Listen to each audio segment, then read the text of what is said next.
In case anyone was wondering how many bags of Rockwool insulation you can fit on a short bed Ford, the number is 12 with 2 in the back seat, and successfully make it home with a single ratchet strap.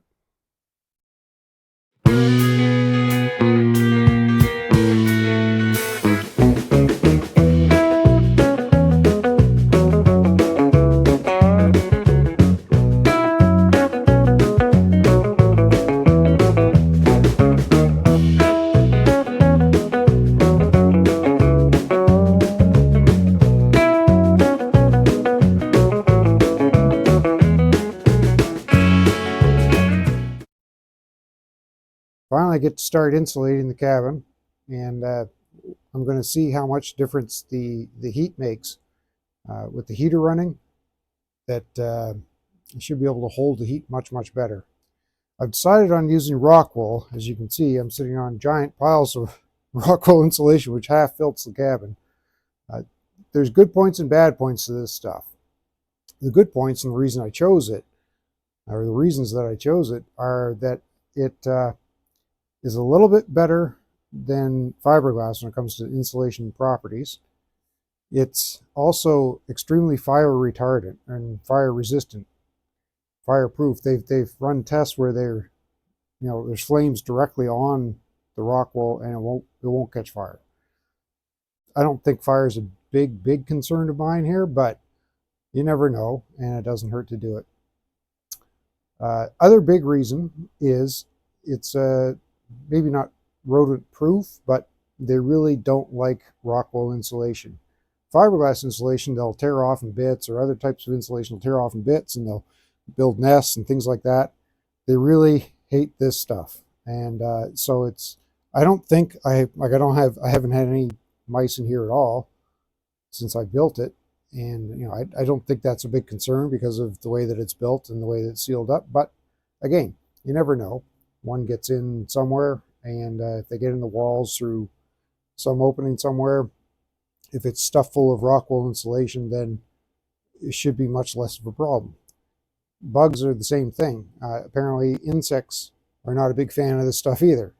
So reasons like that are why I chose it. It's also very easy to work with. So unlike fiberglass, which is super itchy, and there's like, I hate dealing with the stuff. Anybody who's ever dealt with fiberglass will tell you the same thing. It's just drives you nuts.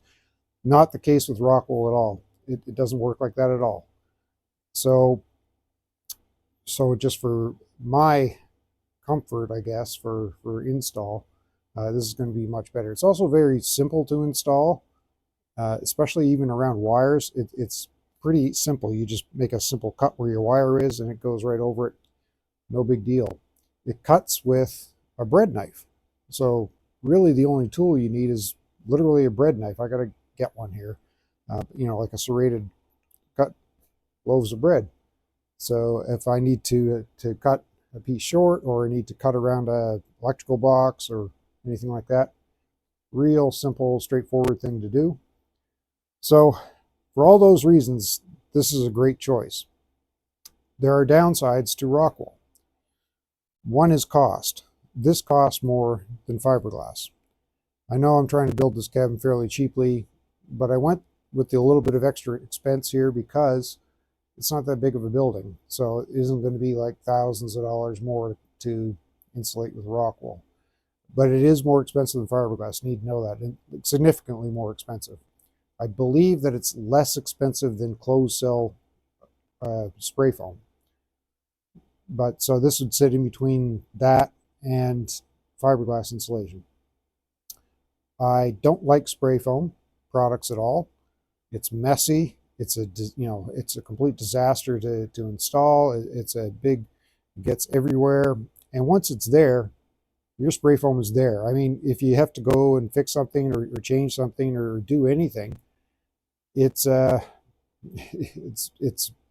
trying to remove it is probably going to be near impossible. So that's a problem. It off gases. I just don't like it. And the fire resistance is not there either. And if you don't fill up your complete cavity of your 2x4 or your 2x6s, if you don't fill it right to here with foam, what happens is you get air channels. And those air channels in a fire are going to be chimneys, and say bye-bye to your building pretty quickly. So again, I'm not a fan of the stuff, and it's going to be more expensive anyway. So I didn't want to do that. One of the other issues with Rockwool is it's a very, very dense product. Unlike fiberglass, it's a lot heavier. Bringing all of these packages in here was a chore. So take that into consideration. If you got to travel it over a long distance and you're carrying it, it's gonna take some effort. Fiberglass compresses a lot more, and you can get the same sort of amount of insulation in less packages, and it doesn't weigh nearly as much. So there's that to it as well. So yeah, anyway, on with the show here. I'm going to be stuffing. This is a pretty straightforward process, but I'll show you a couple of things that I've seen and a couple of ways that I'm going to do it here. This might be hard to see or hard to tell what I'm doing here, but I have, let's back up a little bit. So I have these joists up, and this is for the loft. And obviously I don't have the loft in yet, but I'm about to start this insulation. I have one more joist to put up, and it goes across those 2x4s, and that's to hold up the end of the loft. But I'm holding off putting that in because I want to make sure there's insulation in that corner there, all the way up and down, and then to get the insulation in behind there. So I'm going to insulate first this end, and then put in the final floor joist. We're going to start with the ceiling.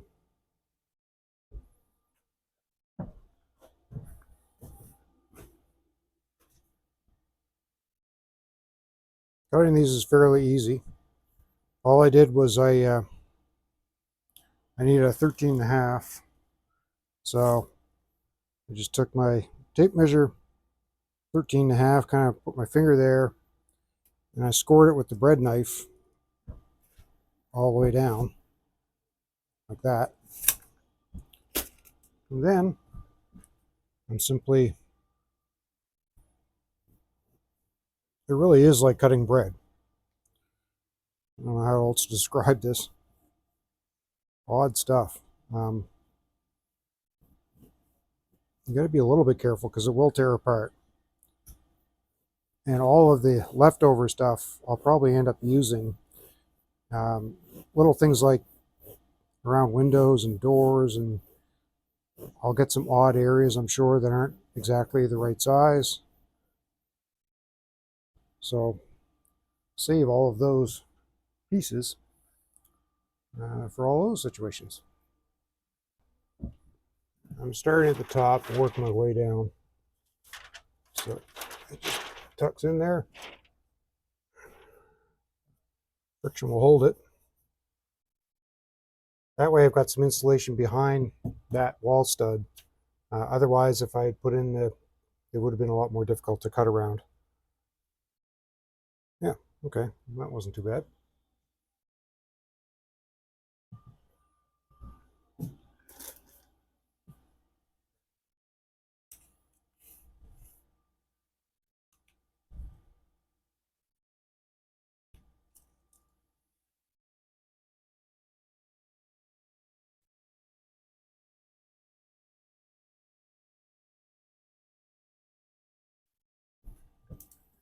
I saw a tip somewhere, if you have a magnetic, there's tape measures with magnetic tips on them that would stick to your knife. This would be the time to use that.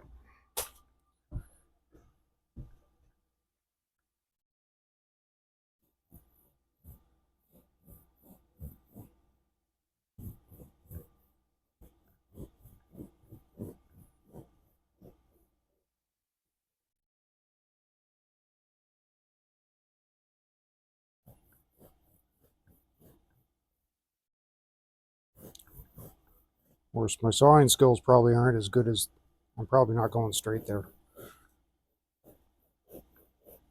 Try to keep that as perpendicular or parallel or whatever you want to call that so that it's the same measurement on the other side.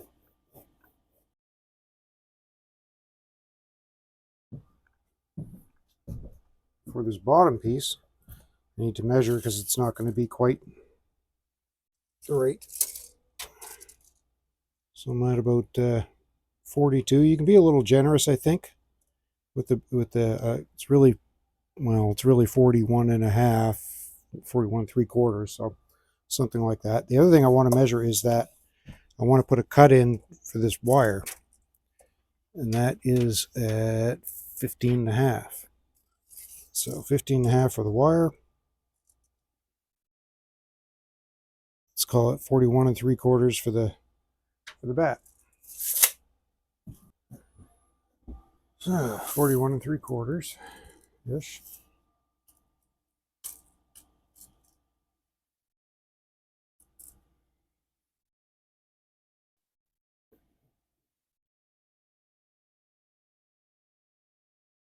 What did I say? 15 and a half for the wire.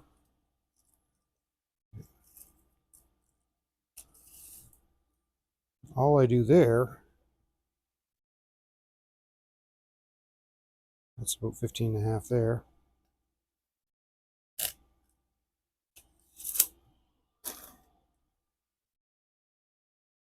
Is I cut this like halfway kind of thing. And that just folds around the wire. Yeah.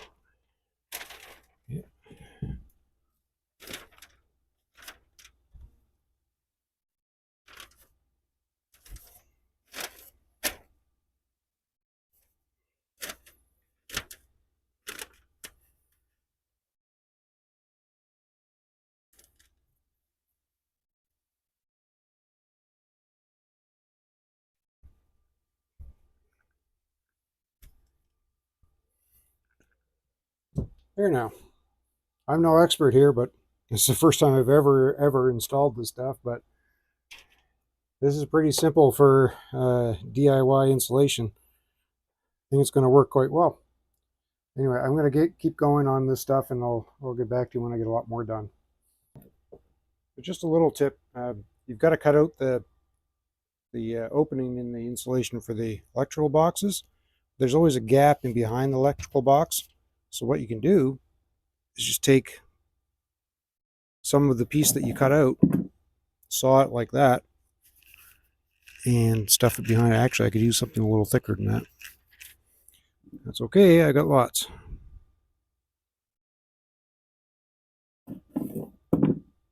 Yeah, so that should be like the perfect size, and that'll go behind there, just to prevent a little bit of cold from coming through the box.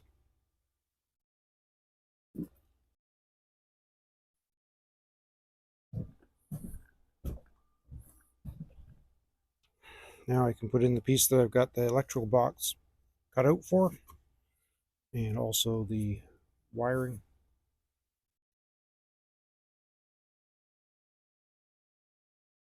Be a little careful when you're putting the stuff in so it doesn't like completely tear to pieces.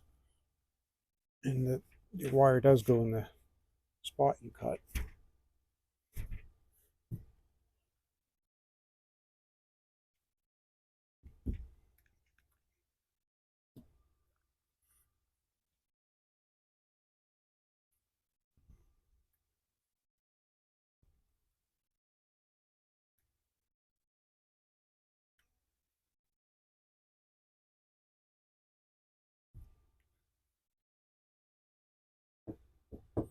There.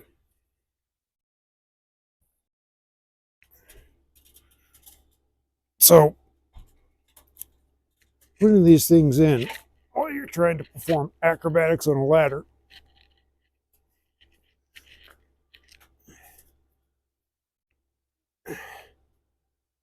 is not exactly fun, but I'm up here in there's no loft in this part, so this is 12 feet, I guess. But the trick is when you've got the correct spacing here, I don't have to cut anything, and they fit in just perfectly.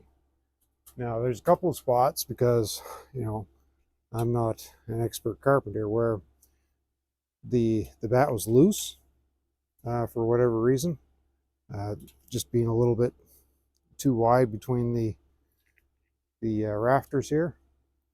And so my solution there was I took some of the cutoffs, some of the scraps from cutting off some of the other pieces, and I stuffed it in on the side of it, and that gave it enough pressure that it will hold there. And the other trick is when you get them in, put them down tight with the lower bat so there's no gap. So as long as you got no gaps, I think we're good. And we don't compress it too much so it does its insulation thing. It seems to be all right, but it's not difficult, and it's just a tedious process.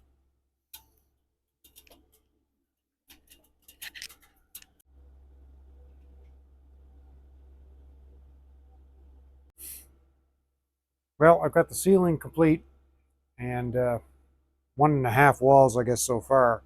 But just so you know, right now it's about -8 Celsius outside. It's not going to get much warmer than that today. Wind's kind of blowing. It's kind of a cold wind. And even with that, I'm at 13 degrees inside with just the diesel heater running. Previously, without any insulation, on days like today, there's no way I could get it above like 8. So just having the ceiling done is making that big of a difference. And we'll see how this goes. I'll keep working on the rest of it, and yeah.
So this is something new for me. I've had the diesel heater running, and I had it on temperature setting.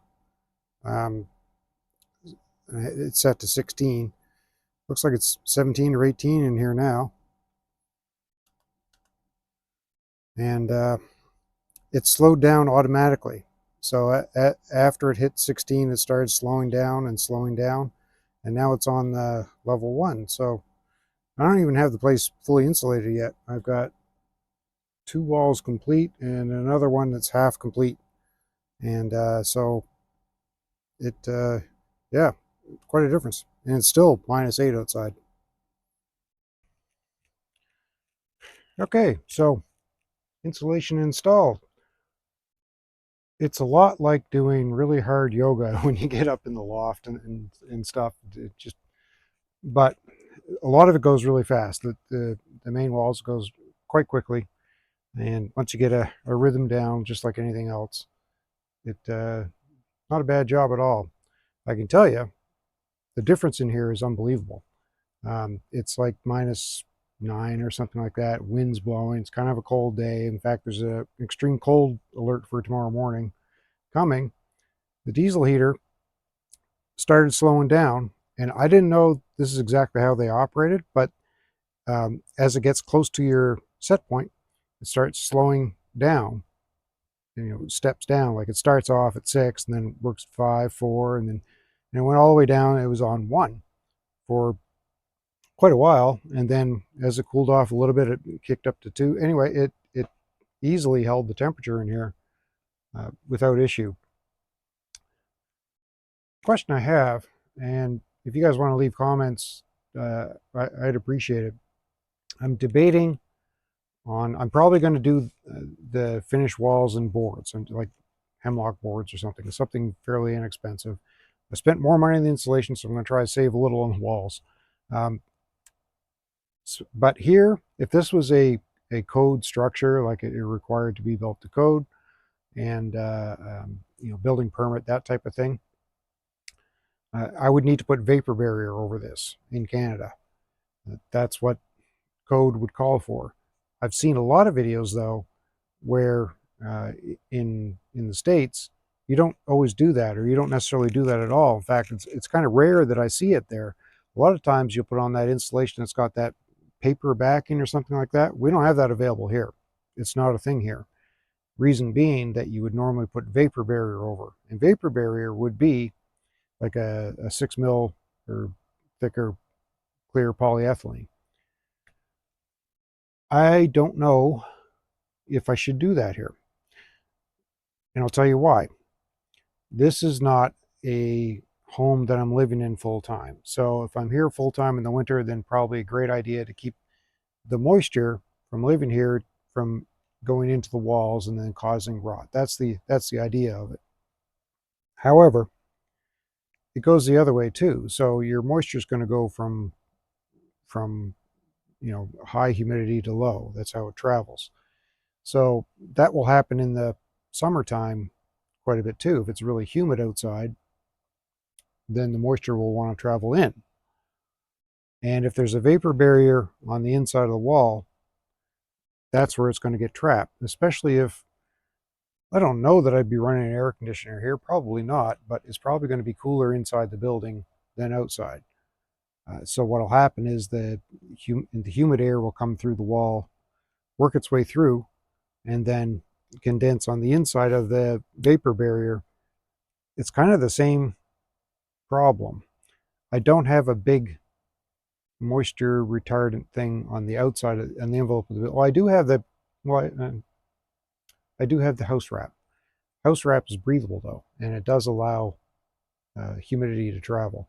It's not like it's a solid plastic. So I'm not sure what to do. Uh, it'd be a job putting in the vapor barrier, and I guess it might serve a purpose. I'm just not sure it's the right thing to do, and I see in the states where you don't do it. I'm also not in. I'm in the southern part of Canada, for lack of uh, a better description. So yes, we get cold winters. Like today is about pretty typical of a cold day in. Well, this is March 1st. So this is a fairly cold day. The rest of this week though is going to be like above freezing. So if it was, like I said, a building that you lived in for extended periods of time during very cold months, and there's a lot of moisture inside, like cooking and things like that, which we're not going to be doing in here. We're not going to be taking showers in here. There's not going to be, well, there isn't water. This is a bunkie, for lack of anything else. So there's not a lot of moisture generated other than your breath. I don't know that a vapor barrier is a great idea or not. Let me know. Let me know what you think. Thanks for watching.